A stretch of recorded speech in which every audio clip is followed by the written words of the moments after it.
Environment Phahanba Haibasi Yumdagi Houraba Matamda Oithokkani Haina Association of Manipur Students Association PUNE ALUMNI Manipur gi advisors to OIRIBA WANGKHEI SG MLA THANGJAM ARUNKUMAR HAIKHRE Phahanba Association of Manipuri Students Association PUNE ALUMNI Manipur na Golapati Hata Youth Volunteer Organization Golapati Educational Social and Cultural Development Organization Amadi Central Forest Division ga khut samnana sinduna Hata Golapati da Ujara Thabagi Thoramda Athoiba Mithunglen gi oina warolda haikibani MLA ARUNKUMAR makha takibada aikoina yumda sizinariba single use plastic sing amadi solid waste sing asi mafam chana thamba chaithoktraba matamda pollution hantahanba amadi environment kanba ngamgani haiba wafam thamki thauramadu Manipur Sarkar gi Chief Conservator of Forest L Joy Kumar Singh IFS Association of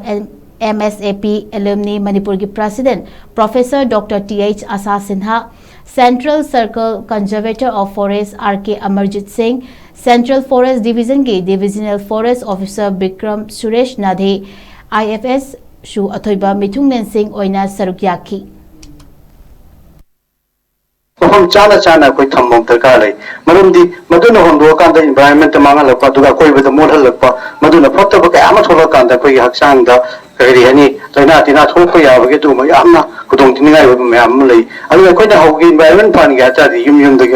होदोपा अभी side हाईबी रंबा single use plastic कुंबा करी कुंबा सिंचे कोई plastic तो तुम season season लगे तो तिन्ना फनाम होने तो किसो तिन्ने हम दे होली से तुम सीजन नहीं अभी तो सीजन मतों दे कोई ना कोई सिंचे कदाई दम फम चाना थम्मो दगी मशीना कोई environment जो शोक तो ना कमाई तो वो दगी है तुम दी कोई ना खंगी ना मो दरकार है अदो वैसे कमाई तो हुआ कोई ना सीजन रिपर प्रोजेक्ट सिंचे मफम चाना थम्मगा मफम चाना होंदोपा अदो वैसे कोई लाइव environment से कोई मांगो है ना तो विद्या कोई ना मफम मांग खंगना फुंडूनी में जगह तो हुंदोपा मफम येंदना पांग थंग थम्मगदी मधुना कोई बदे हम सोल कांदा कोई नदी खंगदबा नुंतिगी तन्ना कोई हक्सांग से इफेक्ट तौरीनी खुदतदी खंग नते अदु सिगी मयाम से खंगजिल कांदा कोई एनवायरनमेंट फगरन बसे यामना तंगाई फदे कोई उवा थाबगी दरकार रही हाइना लखोलीब थौरंगसिंगसे मसिग मरी लेना पैकेट पंगातनी अदु याम मरो नाइ कोई नसु हाइजबदुनी उ मसि थागदरे कोई थागदरे प्लानिंग से तामद्रबदु उ चोहंगी मतलब थागने कोई होटल से की नोंपोक थोंगी के होगा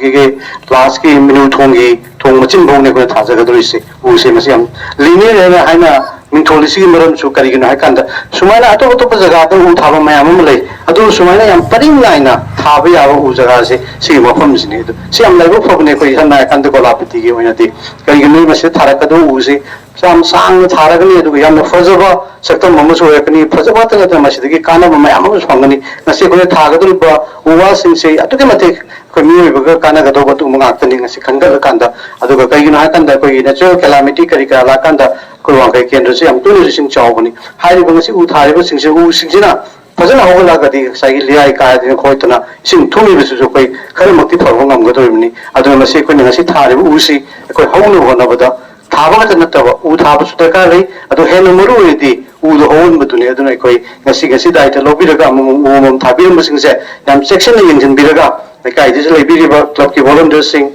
nataga ngasi gi lengsin biriba ningol bangi khogi thotang lo bidriba ningol sing nasu u thari bi sa sa thar mu sing do houribra houdribra du imanabi sing tharam ba u sing do houribra houdribra hani yingsin biriba u sing se hon na ba ekoi punna hon me si makha tar pa tungan ba environment ge mai leina ba thawak thoram ka tor pa su ai tu ma chogo thotang lo jage du ga muka rosin jara pada ngasi masabna sumamdi forest department na am to ayawna ona bidana asigi uthabagi program se pangto pibisida agi tamuda nuwaijaba penba awjeduna lapiriba masap ki member kudimak amasung department ki official kudimak agi maiketegi thaga chabagalona ekoi punna hona minada koi manipur se aduguma yamna environment phaba yamna nuwaiba adugumba state mo ena hona